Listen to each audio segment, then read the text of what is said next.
Salut à tous et bienvenue dans ce nouvel épisode. C'est un premier épisode d'une longue série qu'on a décidé de mettre en place. Et en fait, nous allons tout simplement vous sortir une série de capsules qui traitent de l'économie ou de l'intelligence économique peut-être plutôt. L'idée de cette série que nous allons vous proposer, c'est de permettre aux plus novices aussi de pouvoir y voir un petit peu plus clair dans les rouages justement de cette discipline, qui n'est pas forcément très accessible à tous, qui nécessite quand même de lire pas mal de livres. Alors moi, personnellement, j'aime beaucoup lire des livres d'économie. C'est un petit peu ce que j'ai fait ces dernières années. Et là, j'avais envie de synthétiser quand même pas mal de choses, des petits concepts comme ça rapides à expliquer, en essayant de vous les simplifier à leur paroxysme. L'objectif, c'est tout simplement d'améliorer un petit peu l'éducation des gens par rapport à ça et de donner accès en fait finalement à ces notions qui sont quand même fondamentales si on veut améliorer son rapport à l'existence, se simplifier un petit peu l'existence, se simplifier la vie et aussi éviter de se faire avoir dans des pièges qui sont aujourd'hui devenus beaucoup trop classiques et malheureusement dans lesquels encore un trop grand nombre de gens tombent facilement. Donc la première chose que nous avons envie d'évoquer, donc ce premier épisode, on va essayer de le faire court, c'est la différence entre un actif et un passif, parce que c'est une notion vraiment importante.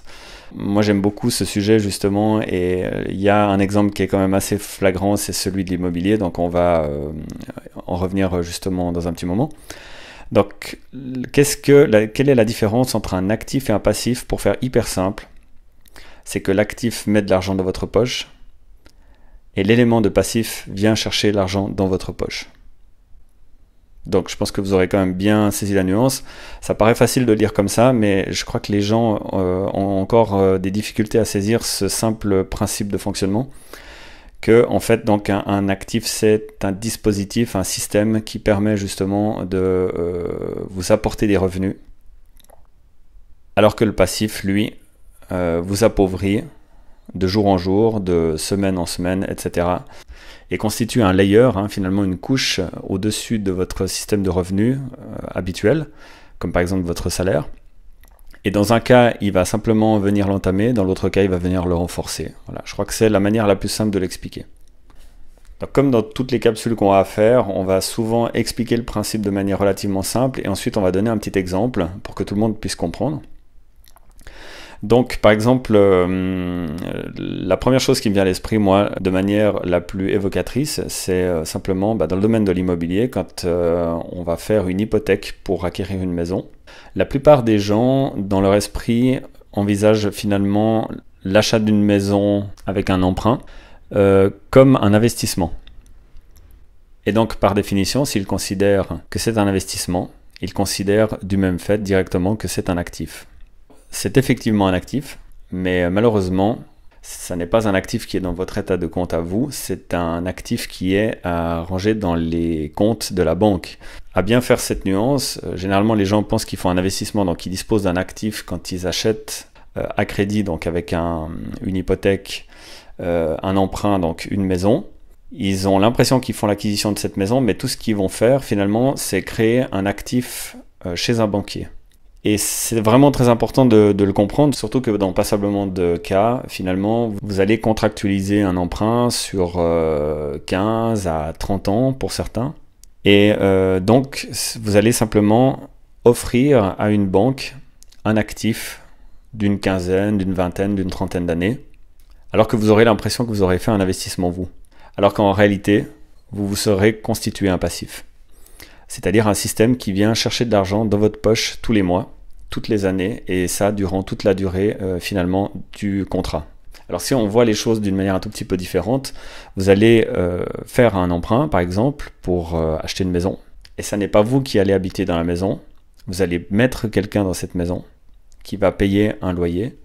Et à ce moment-là, normalement, si l'opération est positive, c'est-à-dire que le loyer que vous demandez à cette personne dépasse le montant que vous devez rendre à votre banque, à ce moment-là, vous aurez créé un actif qui ira dans votre porte-monnaie entre la valeur de ce que vous recevez et de ce que vous devez à la banque.